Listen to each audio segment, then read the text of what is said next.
know what my credentials are. I certainly don't have as many as some of you here, but about 15 years ago, I chose to write a book about SRI, and while I knew Doug and the Inter-Nicene conflicts as lab directors at SRI, I really didn't know much about him until I had the privilege of sort of digging inside of SRI's records to find what he stood for and his struggles.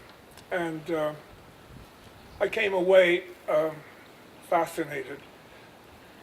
And through the course of this writing, I came to appreciate both what I think he could do and what he couldn't do.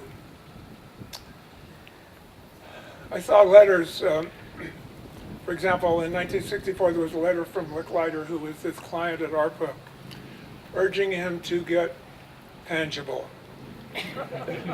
If you know Doug, you know his vision, and you know the difficulty he had in expressing it. And this lasted, I think, really throughout his life. And so I think what happened in 1968 was that he surrounded himself with some very talented people who gave expression to what he had upstairs. And of course, that particular demonstration was revolutionary. And I think, to me, it represented maybe the first crystal clear view of Doug that you could see from outside of his own head. And quite honestly, it changed the world of computing and a lot of other things too. That inability that Doug had to express himself, I think, continued throughout his life. And I want to read one little thing to you that I wrote that I think, to me, embodies the impact that he had, maybe without his own self-admission, or his own ability to realize it. And through the course of time, he had these monikers, these descriptors that came up of things he was trying to voice. And to most of us, they were vague. Oh, I will tell you, back in the early days when he was first asking for SRI money, and by the way, he got $120,000 of SRI money from the time he first started this enterprise until he got outside money. That was not inconsequential in the 1960s. But in reading his applications for that money internally in SRI, he had a difficult time, I think, expressing what he was trying to do, in part because it was so comprehensive.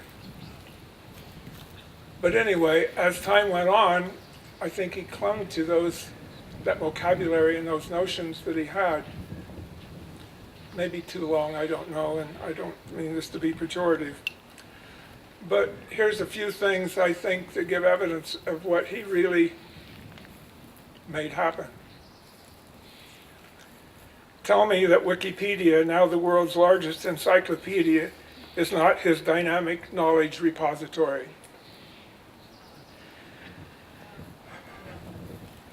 Tell me that social media, at play even inside today's chaotic revolutions, or that websites such as change.org are not his networking accelerators.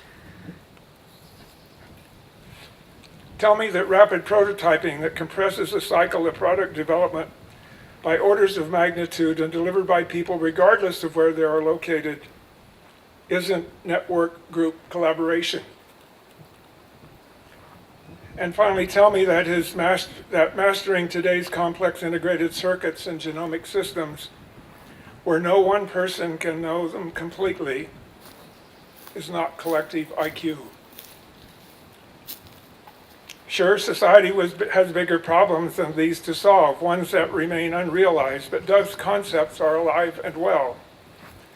They didn't flow out of augment or bootstrapping, and there hasn't seemed to be a formalism that can illuminate an approach to these unrealized goals that is a worthy replicate of the 1968 demonstration. Nevertheless, I see Doug's vision easily in all of these complex and ubiquitous developments, whether he did or not. This would not be the first time that justified fame came as a result of a stop along the way to another goal. Columbus will be forever known only for what he stumbled on his way to India. I see Doug's life a little like the voyage of Columbus. More than anyone, he is deservedly recognized for creating what we all think of as computing today. No, Columbus didn't get to see India, and Doug, by his own admission, didn't see the end of his vision, even though I believe the evidence of his influence surrounds us all and will forever. Thank you.